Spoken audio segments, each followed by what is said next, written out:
Welcome back to Revere House Radio. I'm your host, Tegan Kehoe, and this episode is one of a couple we're doing this season on other sites related to Paul Revere's Midnight Ride. And today, my guest is Sarah McDonough of the Lexington Historical Society.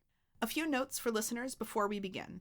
Our conversation will get into some of the violent realities of both war and slavery in the 18th century. So if violent content is going to be difficult for you, please come back to the episode when you're ready. Second, the interview is being recorded in January, when the organization was still known as the Lexington Historical Society. But by the time you hear this, they may have formally launched their new name, the Lexington History Museums. All right, without further ado, welcome to the show, Sarah. Thanks for having me, Tegan. So to start us off, can you tell us a bit about yourself and your role at the Lexington Historical Society? Sure. So I've been working in Lexington for over 15 years now. I started as a tour guide when I was in college. I was working in archaeology and historic preservation, really loved the material culture, wanted a way to talk about it after someone else had glued it back together instead of myself.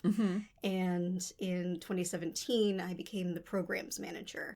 So as well as filling in with tours and school groups and such, I also manage our adult programming, galas, lectures, reenactments, things like that. Great. And for listeners who haven't been to Lexington, can you share a bit about the organization and what visitors can expect to see there? Sure. So we operate 3 historic house museums, and we are soon to be opening our 4th. 3 of them actually feature pretty solely April 19th, 1775 history. I always joke with the contentiousness between Lexington and Concord. Concord was always a little bit jealous that Lexington's battle happened first, and Lexington was always a little bit jealous that Concord had a significant history after April 19th. Right. And now we're fighting over your tourist dollars. So when the museums were started, the 19th century history was still new. No one was bragging about it yet. Everything was all Revolutionary War all the time. So the Buckman Tavern is the main meeting place of our militia on April 19th. It's directly across the street from the Battle Green. We also have the Monroe Tavern, which is where the British rested later on during the day, and the Hancock Clark House, which was the home of our minister, which we will talk about more in a bit. And then in April, we will be opening our 4th museum, which is a 19th century train station that will house the rest of the non-18th century collection. Got it.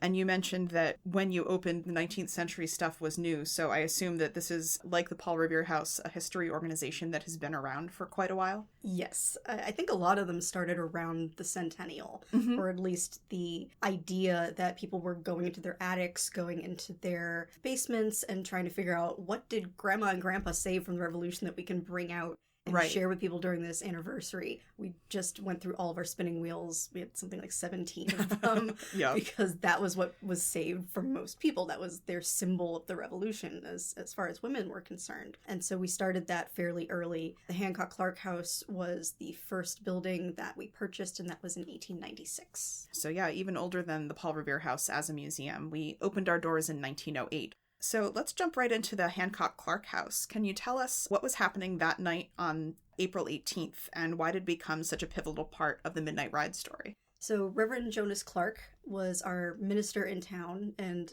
of course in the 18th century, in a small suburban town, your minister is probably the most important person in the town. He's the religious leader. He's also the political leader. And his wife, Lucy, is John Hancock's cousin. So he is getting a lot of intel from Boston about the politics, more so than probably a lot of other people are. And he's just a very political guy in general, similar to Reverend Emerson, who was in Concord. So we really think that he was kind of spreading the good word of patriotism to people every Sunday. They had no choice, as it was a one-church town. But that also meant that he was kind of a safe house for John Hancock if he needed to not be in his home in Boston. During February, March, and April of 1775, that was very much a necessity because the tensions were getting so high in Boston that John Hancock was getting harassed by soldiers in the street. They were defacing his house at one point. I think they cut down his fence, and he was, complaining to the authorities, and they weren't really doing anything about it. So, commuting from here to Concord is already not fun in the best of times, and especially when you feel like you're in danger and you're living on a tiny peninsula where you might be stuck if something goes down. Right. So he decided, I'm going to write to my cousins and find out if I can stay with them, have a much easier commute, and go back and forth from Lexington to Concord, where the Provincial Congress was meeting. At that time, Boston had royal troops stationed in Boston, about a mile from the Paul Revere House, and we are in kind of the main residential neighborhood of Boston at the time. The North End was the area. So this is what you're describing happening with Hancock is happening kind of with the whole neighborhood as well. Can you tell me a little bit about how Samuel Adams ended up staying with them as well? So they were interesting sort of business partners, I think. Not really friends, but business partners. I consider them kind of this yin-yang thing, where Sam Adams was the guy who was very good at, like, standing on the street corner, telling people what to think, writing pamphlets, really rallying people to the cause. John was much more of a moderate person. He was more cautious, but he also had a ton of money. And so when he did join in, he tended to be kind of behind the scenes, but he was making all of these preparations possible. He was kind of financing this. So they made a good team together. Why they specifically decided to share a room together, I'm not entirely sure. Yeah, that's fair. And I often think of it as kind of like an awkward business trip situation where you end up lodging with someone that you wouldn't be going on a vacation with. But I also know that 18th century concepts of privacy in the home and privacy in quarters are very different. The buildings don't have hallways. People are going through one another's bedrooms as a matter of course at home. Can you tell us a little bit about what the accommodations might have been like at the Hancock Clark House while people were staying there? Sure. So like you said, hotels were not a huge thing back then, so you weren't expected to have privacy or your own room. There's plenty of stories that have been floating around for ages, like John Adams and Ben Franklin shared a room once and argued for like 5 hours about whether or not to open the window. Right. No one was ever rooming with someone they actually wanted to. That's just the nature of business. But the Hancock House is a really lovely home for the time period. When you look at some of our other buildings, they vary quite a bit. Buckman Tavern was kind of purpose-built as a tavern, so it's a lot larger than your average home. It was expanded really early on. The Monroe Tavern was just a private home that ended up getting converted, and so you can really see a lot better from the layout of it how it was meant to be a very modest family home, a salt box when it was first built. And the Hancock House is kind of somewhere in the middle. So it was built for John Hancock's grandparents. We think financed by their son Thomas, who was the wealthiest one in the family. He was the only one who didn't become a minister as well as his father did. And he was also the one who adopted little John Hancock when his father John died. So he's the one who built up the Hancock family fortune. So they purposely built the house with an enormous kitchen, a lot of storage space above. We're still not entirely sure if that was entirely storage space or if it was intended to be slave quarters, but there is a lot more space in that house than your average small town colonial house. So there's 9 kids staying in there, but there's also a full guest room that John and Sam can share. Yeah, so that's definitely context, and it sounds a lot more spacious than the Paul Revere House, which also had 9 kids in it at a lot of times. Yeah. And of course, John and Sam were also traveling along with John's fiance and his aunt. So they actually had to use the master bedroom, and we have no idea where the Clarks were sleeping. We think they might have sent some of the kids up to the attic or something. Yeah. So as regular listeners and anyone else who's very interested in the story of the Midnight Ride will know, on April 18th, Paul left from Boston. He was not the only rider, but he was one of the riders who was on their way to Lexington, both to alarm the countryside, as it was said, meaning spreading the word that troops were on the move towards the munitions and that it was time for the local militias to prepare to meet the troops, but also to warn Hancock and Adams because they were at risk of getting arrested. So his mission was largely to get to the Hancock Clark House in time to warn them. And so that is kind of the peak of the Midnight Ride, is arriving there. Can you tell us a bit of the story of him kind of knocking on the door and what happened next? We actually have a really good account from that, from the person who was in charge of the armed guard who was at the front door.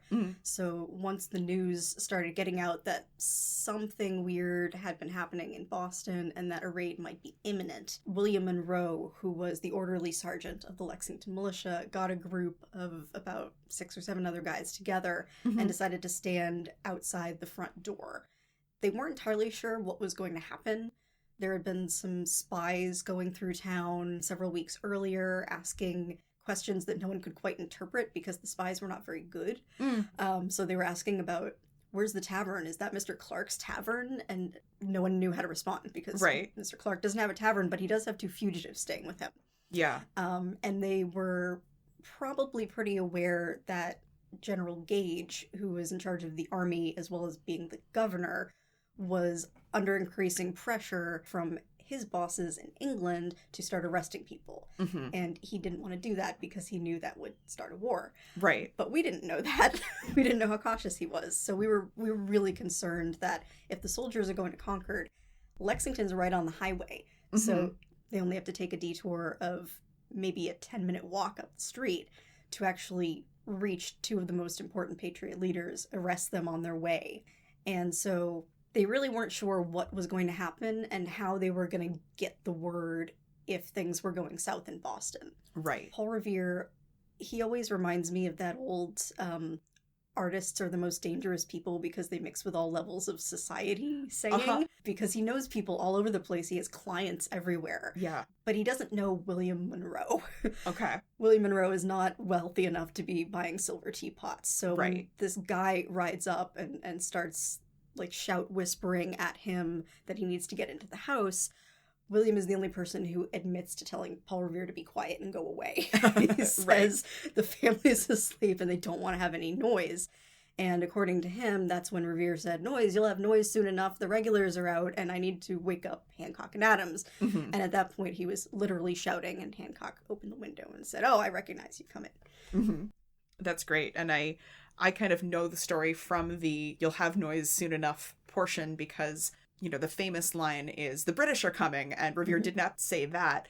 And Monroe's account is the only account that we have of what Revere actually said when he was waking people up. And so that's a fun piece for us. Yeah, it's always frustrating that Paul didn't give himself any dialogue in his letters because he gives other people dialogue. But I was actually flipping through Google Books earlier to see what was the earliest reference to the British are coming that I could find. Oh, fun. And it was from 1827. It was a book published by Ezra Ripley, who was the minister in Concord and became sort of the first town historian. And he wrote a book about the battle and included firsthand accounts in it. And there was a man from Woburn who said, some guy knocked on our door that night and told us the British were coming. Yeah. It's fascinating to think this gentleman was probably a child at the time. He's not going to remember his exact dialogue, but it's also over 50 years later when he's writing this down. And that's when a lot of these accounts start to get more and more elaborate because people are interviewing veterans. They know that that generation is dying out. People want to brag about what they did. Right. But also, again, it's 50 years later. His language has changed into how he refers to himself as an American. Yes. And I think that that's something we do today, too, when we're talking about something that happened in the past. We'll put it in modern language, and sometimes people find it fun to put it in modern language, but we don't always necessarily realize that that is modern language for the time. But this also brings me to one of the things I wanted to talk about, which is Paul Revere's accounts of the ride. So you referenced there's 2 that he wrote for the Massachusetts Provincial Congress, essentially not because of the midnight ride itself, but because it culminates in the beginning of the battle at Lexington Green. And then about 20 years later, he's writing to the first president of the Massachusetts Historical Society, because here in Massachusetts, we're into our history, and we've had a Massachusetts Historical Society since the 1790s. And so he's writing that. How he presents the story is a little bit different between those 2 sources, but in terms of the actual facts, they're very consistent, which we as historians love because it makes it feel more likely to be accurate. We also have some fun stories that came down through family histories that seem to have been the kinds of things he told his grandchildren about the midnight ride. You know, there's a bit about needing to muffle the oars and things like that that don't make it into the official accounts. And you mentioned some of the other sources that talk about that night and the morning of April 19th. And Revere was certainly not the only person able to report on what was going on. So can you tell me a little bit more about the other sources that you use in Lexington to talk about this event? What I like about Revere's accounts, which matches a lot of the others from people in Lexington and Concord, is that you have two reasons for them being written down. So the first reason is something horrible has happened. Mm-hmm. A war might have just started, and there is going to be an inquest, Mm-hmm. and we need to get our story straight for that inquest. Right. So within a couple of days, Reverend Clark actually noted it in his diary. He said the committee is taking depositions from people. So the Mm-hmm. Congress was sending people out to interview anyone who had an important story to tell. Mm-hmm. And they were really focusing, from what I can see, on two specific groups of people. Either those who participated in the battle. Mm-hmm. Those people were all very clear and consistent in their reasoning for giving the depositions, which was to say, we didn't start it, it was self-defense. Right. And also people who were actively harassed by the soldiers that day. So there were a couple of women who were interviewed who were not involved in any kind of battle, but were subject to harassment. And Paul kind of falls in between those two categories, because he doesn't witness the battle. He, at one point, says that he thinks he heard a pistol go off, but he's hiding kind of in the swamp behind someone's house. He's not actively watching. However, he does focus a lot on the midnight ride because he is harassed by the soldiers during that time. Right. And he wants to make it clear that, someone put a pistol to my head, said he was going to blow my brains out. This is not how soldiers are supposed to act. So anything that I do in retaliation is justified. Right. And I'll just note that the blow your brains out there is not us putting modern language into Paul Revere's mouth. That is literally how he describes what the soldier said to him. So that is a phrasing that was present at the time. So later on in the 1790s, I kind of count that in the same wave as the 50th anniversary interviews that people were doing in the 1820s, which is, Paul, it's been a while, you're getting old, we want to save this and tell us how you were one of the people who founded this great nation that we have started. Mm-hmm. And so that's when you start to see the elaboration and the people starting to talk more about the planning process of all of this. Mm-hmm. I think that's the first time he mentions the lanterns is in 1798, because it would be way too incriminating to talk about that in 1775. If he's saying, I just happened to be out trying to warn people that something bad might happen, the more layers of contingency plans you're admitting to, the more it seems like this was all planned ahead of time. Right. Which it was, but he does not want to say that. Right. And they had lots of contingency plans. But again, you're not going to admit that right away. Yeah. And that's also one of the time periods in which we get all the stories surrounding Paul Revere. So 90% of what we know, what happened in the Hancock-Clark house, actually comes from John Hancock's wife. She was also interviewed in the 18-teens when she was in her 80s. And she just happened to sit down at a dinner party next to someone from the Historical Society. That's great. Who started interrogating her and then rushed home and wrote down everything that he thought she said.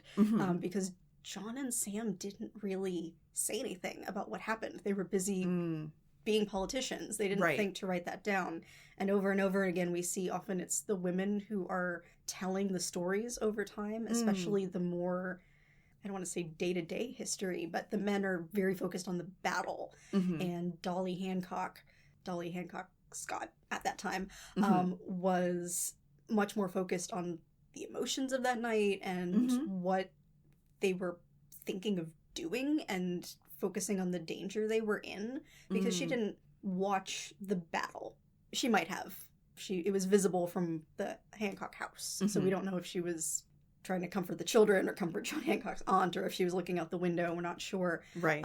But her focus is on John wants to go fight in a war, because his idea is that if the war is starting in my cousin's front yard, I want to be a part of it. And everyone's trying to tell him that he's an idiot because he's going to get killed. And then, of course, it goes back and forth between the two of them. But, Paul doesn't necessarily write down what happens at that house. Right. Dolly doesn't necessarily write down what Revere said or what they were doing in that house. But we can stick these two stories together and come up with a pretty accurate timeline. Again, people aren't writing down all the details. We don't really have a lot about what happened to Paul for the next 24 hours after his account stops. And we kind of find him again in another town a day later.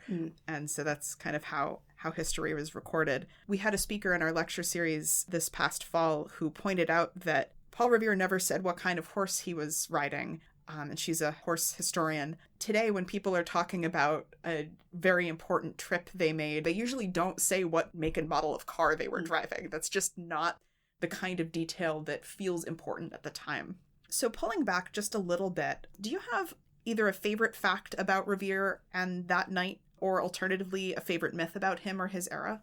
So one of the things that I've always found fascinating in trying to track Revere's ride is to figure out exactly how he got from point A to point B, because his account is vague in some areas and very specific in some areas. He meets up with some British soldiers shortly after going off on his ride. He has to take a detour, and one thing that I've always wanted to discuss on tours, and have never really had the opportunity to do it because it needs a tour in itself, is that when he gets into the center of Charlestown, in the area where the common is, there was actually a gibbet hanging off the side of the common. And Paul lists this as a landmark. He says that I was riding past and I turned where Mark was hung in chains. And that was something that tends to get glossed over in a lot of the older histories because it's just an uncomfortable subject. But a gibbet is essentially a metal cage in which prisoners were hung after they were executed, where their bones were sort of suspended so that people can see who did the deed, and it would prevent them from doing it. So like, the introduction of Pirates of the Caribbean. Right. And Mark was such an interesting case because a couple of reasons. One, he had been hanging there for 20 years. He was executed in 1755. And also, Mark was an enslaved man. And he had been convicted of petite treason for murdering his master, along with the other enslaved woman in the house, Phyllis. And according to that law of the time, Phyllis was actually burned at the stake. It's one of the few times we see that in colonial America. They didn't burn witches. They burned treasonous people, and particularly enslaved people. And Mark was hanged, and then his body was displayed to prevent other people from getting similar ideas. Right, as a warning. The most graphic warning possible. Exactly. And it is fascinating and heartbreaking to me that it doesn't get talked about, because not only is it important for people to know that this sort of thing happened back then, but that it was so normalized. It's a landmark. Like, he knows that everybody knows, oh, that's where Mark is hanging. He's been there for 20 years. If anyone, he doesn't say, I turned at the common. He says, I turned at the gibbet, which is horrifying to our modern people, but it really reminds us of how normalized that kind of situation was back then. Right. And I kind of can't think of a modern equivalent. I mean, certainly people give descriptions of journeys based on landmarks, but it's like a lynching site in some senses, although lynching is extra legal and this was part of the legal process. While there's perennial appetite for stories about the American Revolution, organizations that interpret this period sometimes get a general impression from would-be visitors that if we're doing the history of this period, we're talking about white guys, dates, and battles. Clearly, that's not the case. But can you tell me more about the efforts that Lexington Historical Society has made to tell a more inclusive and therefore more accurate story of this era? Sure. We're very lucky in Lexington, first of all, as we were just chatting about, that a lot of the stories we have come from women, even if they're from a little bit later in the time period. Just across the board, women seem to be the ones founding museums and just adding extra context. Particularly, as I said, in this instance, the men are very hyper-focused in their recollections on the battle because that's what they're being interrogated about by Congress. Women can add what's happening around it. And in addition to that, a couple of years ago, we rewrote the tour at the Hancock Clark House, which was quite an endeavor because there is so much story that we have to cram in there.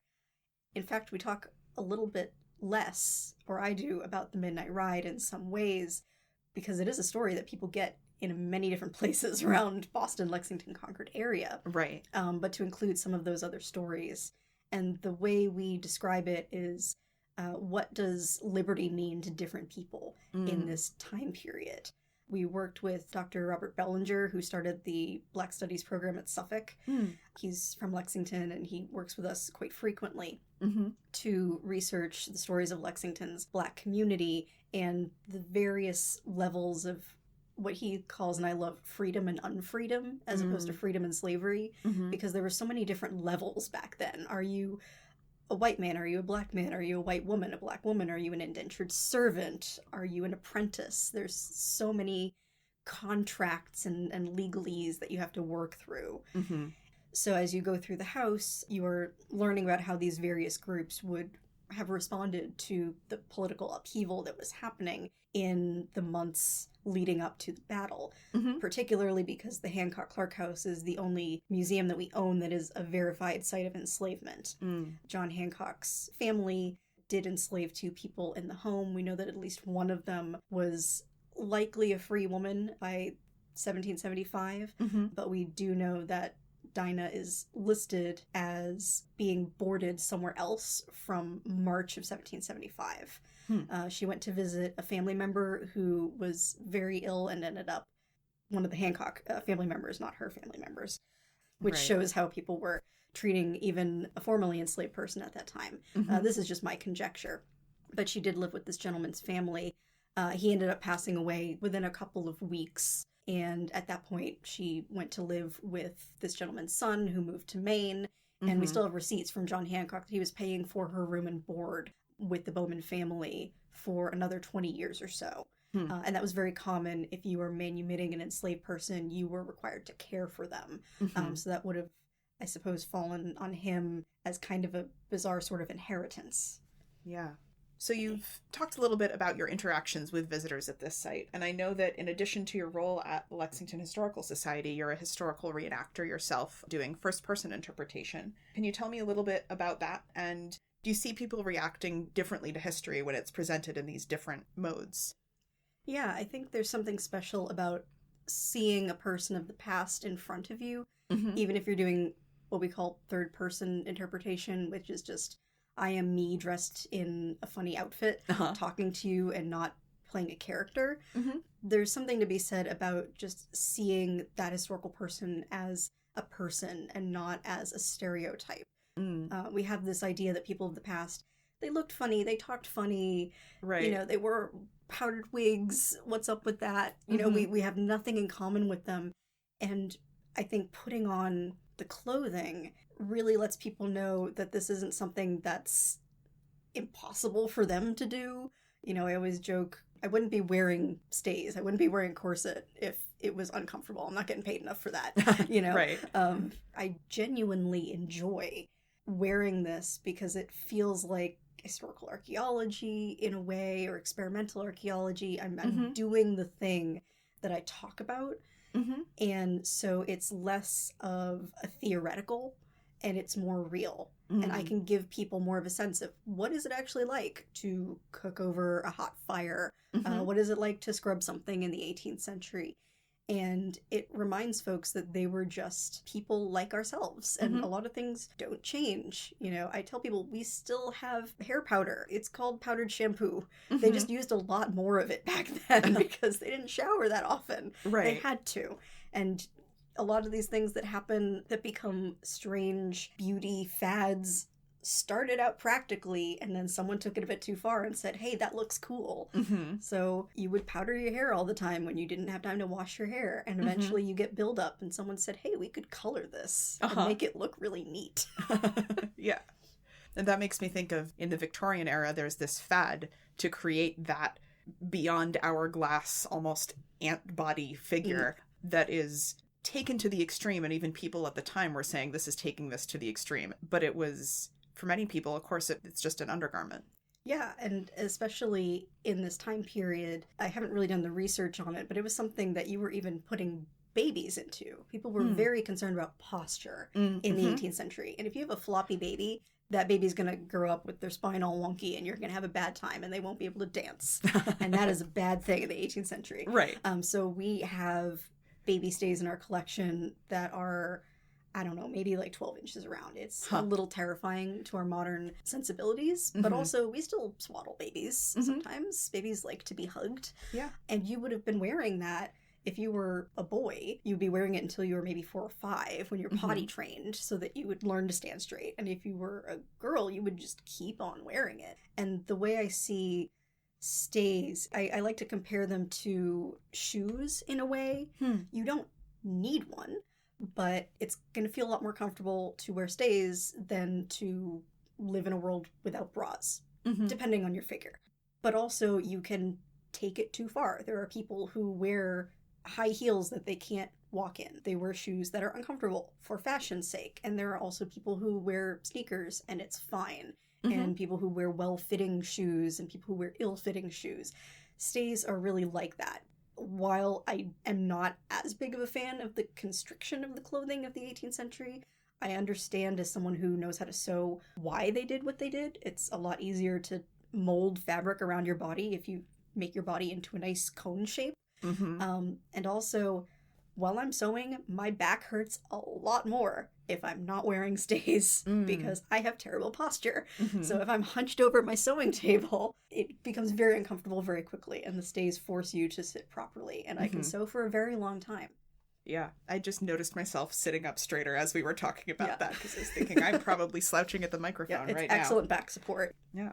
So I feel like we have both strayed pretty far from our topic and not far at all, because I think that these pieces of daily life, they didn't pause when the major events of the revolution happened. And I think that that's what kind of both of our sites are often talking about, is the fact that people were wearing garments at the time that they were having these big political things, and people were worried about their loved ones when the political conflict is turning into a military conflict in some ways overnight. It was something that people probably knew was going to happen or thought was going to happen, but they didn't know quite when. Yeah, we have this really heartbreaking account from William Monroe's wife, the guy who told Paul Revere to shut up and go away.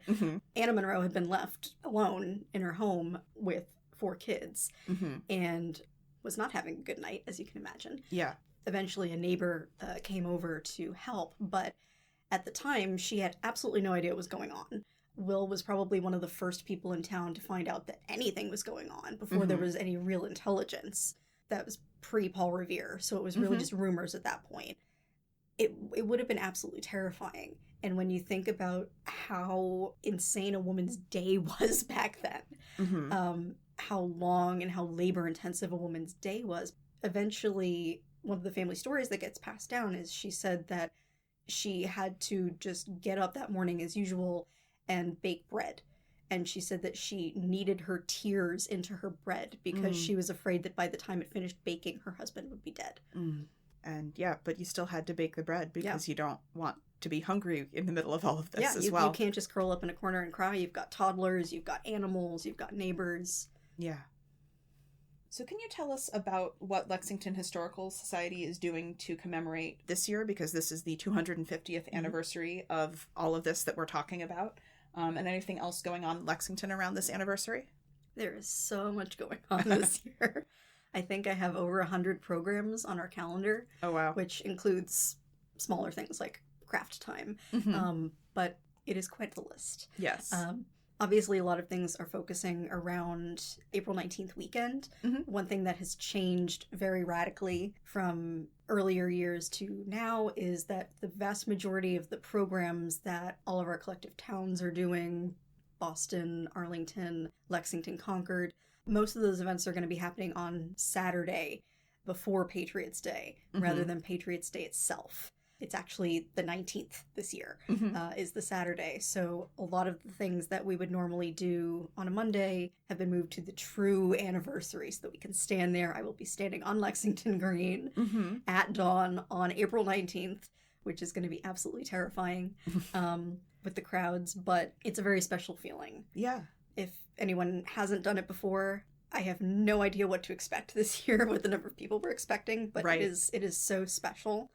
Especially if it's, a foggy morning and you can hear, the echoing of the footsteps of the soldiers coming and the drums. Yeah. And even just a couple of days ago, I moonlight with the British. So when I'm off reenacting at other historic sites, I tell that side of the story. They were saying that when they're coming down Mass Ave, they actually can't see the Lexington militiamen until they're nearly on the green, because the road curves there. And historically, there was an enormous building on the green that blocked their view. But even now, without that building there, it's kind of a shock for everyone. Wow. Both the Americans and the British. And so you get that tension in the air as the sun is rising. Yeah. But yeah, the reenactment will be on Saturday the 19th. A lot of the parades. Obviously, the marathon is still on Monday. But for anyone who is a little bit terrified of finding parking in Lexington and Concord on Saturday, the Historical Society in Lexington will still be doing a lot of Monday programming for the sort of overflow crowd. We're having a lot of little living history demonstrations. Some of the British soldiers will be there to tell their side of their story. Some of the reenactors who deal with the American topics will be there. And also at the Hancock Clark House, we're focusing on the Black history. We have a small exhibit in our orientation room that talks about Dr. Bellinger's research on Lexington's 18th century Black community, but it's too much to talk about within the context of the rest of the tour. And a lot of research has been done in the 3 years since. So those folks are going to be on hand to explain how much they've learned. Great. So probably the most important thing we're doing is the annual reenactment of Paul Revere arriving in Lexington. And this is a sort of theatricalized version of his arrival. It helps to explain what's going on, but it is based on the true accounts of Paul Revere, Dolly Hancock, William Monroe, which is really fun to see. We get real horses from the reenactors. We close off the street so that you get the full scope of what was happening. And it is a really great experience to be able to see something, again, more or less at the exact time and place it happened in. And particularly at night, it's, I think, a little bit easier to ignore the rest of the houses around it and to sort of feel like you're there. It will be held slightly earlier than usual this year. We have in the past done it at the actual time that Paul Revere showed up at about 11:30. And this year we are doing it at 10 so that everyone gets a cat nap before the battle because we have to report generally at about 3:30 if we're working for the battle. Oh, wow. Yeah. And I'll mention that, again, with the timing being just slightly askew, on April 18th, there will be events both here at the Paul Revere House and at Old North Church, and then across the water in Charlestown, commemorating the row portion where Revere had to row from Boston to Charlestown, borrow a horse in Charlestown to begin his ride. The timing is approximate. These two rides are not continuous with one another. So he's leaving Charlestown and he's arriving in Lexington, but for logistical reasons, that is not a continuous ride. Yeah, I think they used to do that, which was a lot on the horses, so we stopped doing that. Yes.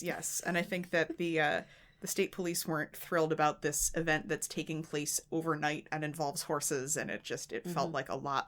But I think we do some of that historical hand-waving so that we're able to make the magic happen, so that we can have these events. We have them a little bit less accurately, and that means that more people can attend, more people can have part of that experience. Yeah, I'm very aware that everything we do is theater, in a sense.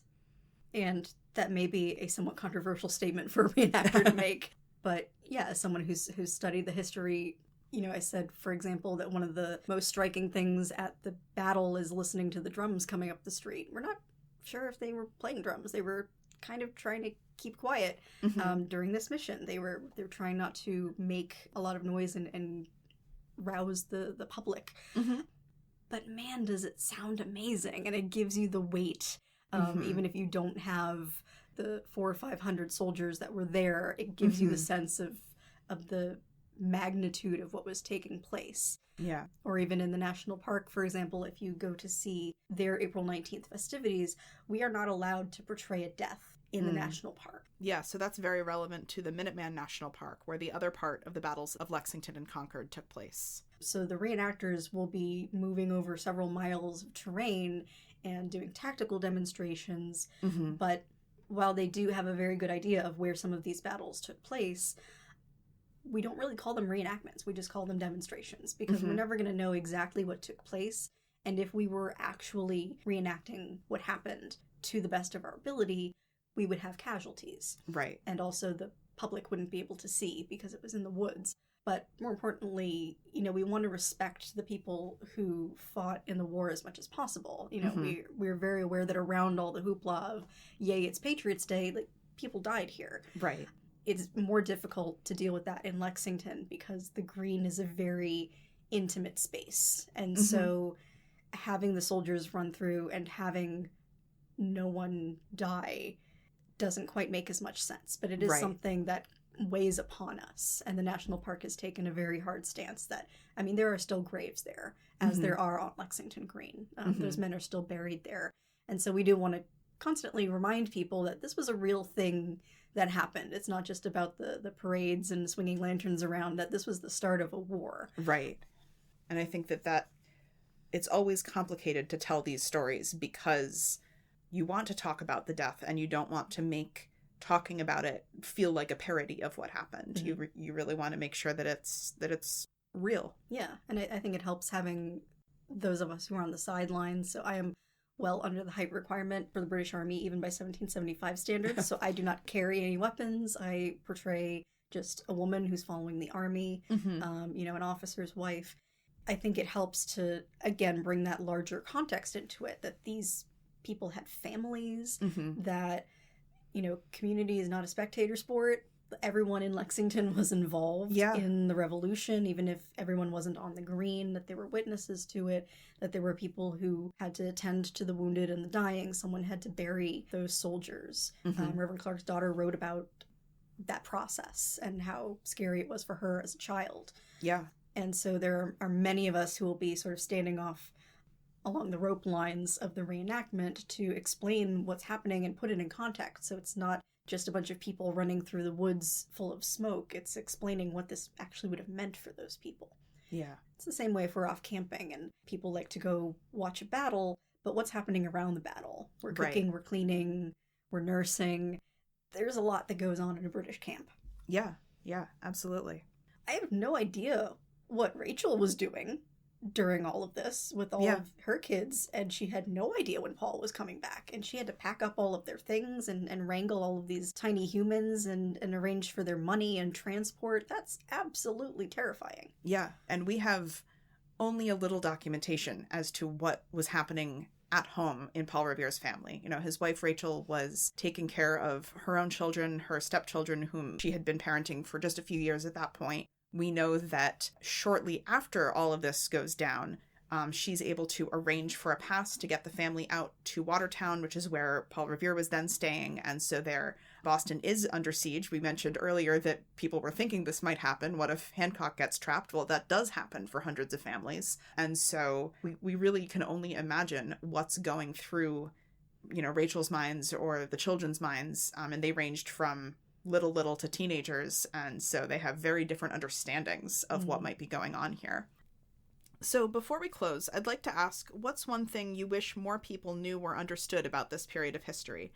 I think that's what we're talking about right now, the day-to-day realities of the start of the war, but is there anything you'd like to add to that? I think just to reiterate, what I always want people to come away with is the fact that Paul Revere, I don't know how to say this without sounding like a jerk, Paul Revere wasn't special. One of the things that I like to say about Revere is that what makes him interesting is the ways he was both extraordinary and ordinary. Yes, and I don't mean Paul Revere specifically, but any of those people.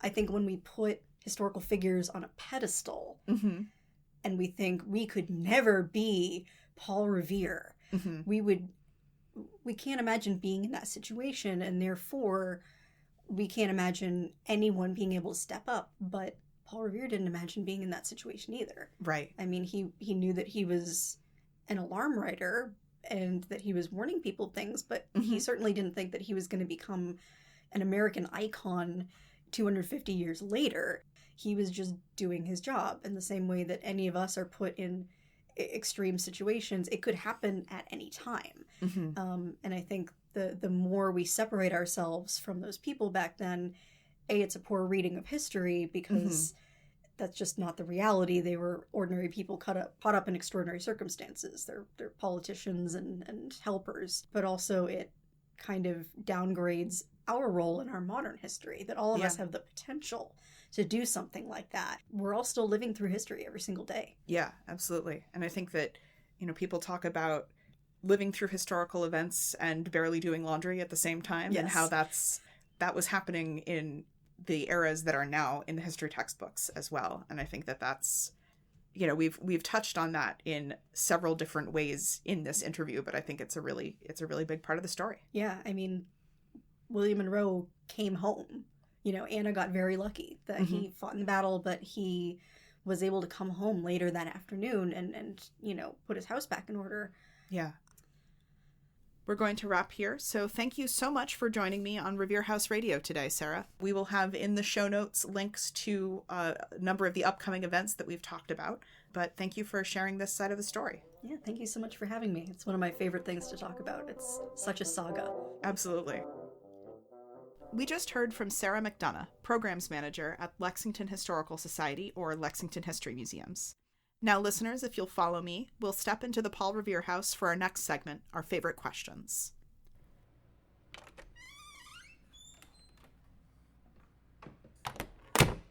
Welcome back to the segment where I'm going to talk to some of the interpreters here at the Paul Revere Museum about questions we get asked and kind of what we do here, all sorts of people that come in. And so who am I here today with?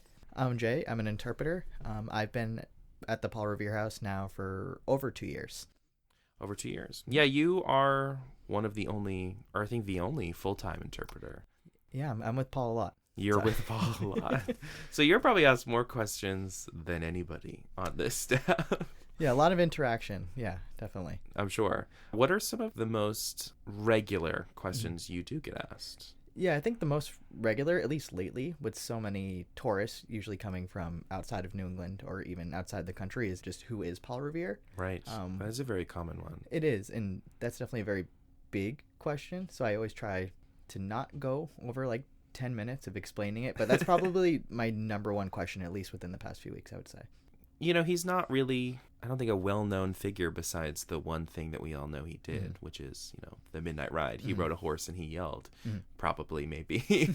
And so it is really important, I think, to try and describe who he was as a human being, which can be kind of hard to do. Yeah, and with a lot of interaction I have, they'll come in and say, either who is Paul Revere, I know of that one thing, or they'll go off very loosely based off of the Longfellow poem. Right. But even for people who don't know it, they have a very fuzzy image of a dude sitting on a horse. Right.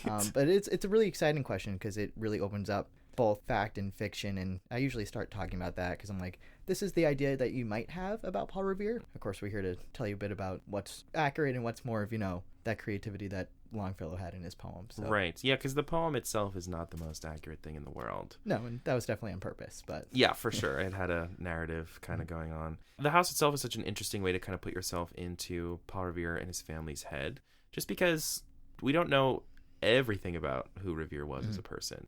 But to be, in his bedroom or whatever, it really does help you kind of visualize it a little bit more. Yeah, absolutely. I love talking about the fact of Paul Revere's involvement in the Revolution, but I also like talking about this is who he was during the Revolution, but, like you said, standing in his house, it's so much more than that, too. Like, this is a more middling-class lifestyle in Boston, but also with Paul Revere, there's so many other layers to him, too, that I think opens up so many conversations. So with it being the most common question, I think I answer it a little bit differently every single time because there's so much to talk about. There's so much to talk about, yeah.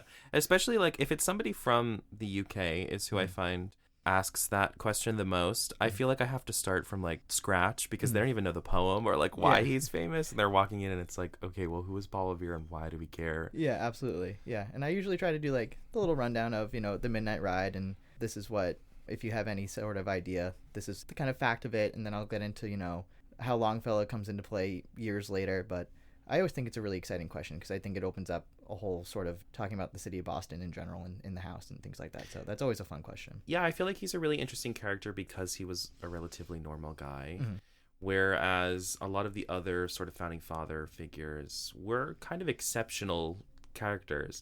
Not to like, put any bad name on Paul Revere. I mean, he was a pretty cool guy, but he was definitely not a super rich guy or a super well-educated guy. He was somebody who really was a normal person, and he really, really believed in what he was fighting for. Yeah, and I think that's another thing, too, with him being so, quote-unquote, normal, I guess. It makes it a lot more tangible when folks come in and like, oh, who's this figure that we hear so much about? We see his name everywhere and things like that. I'm like, I think the house, and with that question, allows a lot of people to make the 18th century a lot more easier to grasp and understand when you're using Revere as kind of a placeholder with that. I think he's a very approachable figure because the 18th century is such a, I mean, for America, it is the foundation of everything. And so to have somebody who is sort of approachable is really important. Okay, so do you have any favorite questions? Anything that sticks out of your mind from anybody, a little kid, a really inquisitive older person who wants to know something? I love when kids ask, what would I be doing if I was like living here in the 1700s? It's the usual questions of, the bathroom and, how are they keeping this place heated, little things like that. But I think kids are always blown away by how different things were back then. Of course, you have kids doing things a lot differently, a lot younger, doing a lot more intense things that, you're not doing today. But also at the same time, I love showing them, like, we have a doll on display and like little things like that, just to show that same thing with talking with Revere. The kids are also able to grasp that things weren't too different in everyday life, and I think that is always really funny to see their faces, try to grasp the fact that there were kids being kids in this house too. So I always like when kids are asking that question, because I'm like, at the end of the day, they were young and they were playing too, and I think that makes it a little bit more exciting for kids who might not be, too interested in really grasping the history that's going on around them. Yes, especially really young kids, I think, have a hard time. And it is like, I mean, there would have been kids all over this house pretty constantly. And like, they would have been doing things that kids today never would have, but they would have been children. Yeah, absolutely. None the difference. So I think it is really important to try and kind of get that point across. And so what are some things that you really wish that you could talk about more with people as they come through the museum? Oh, that is a good question.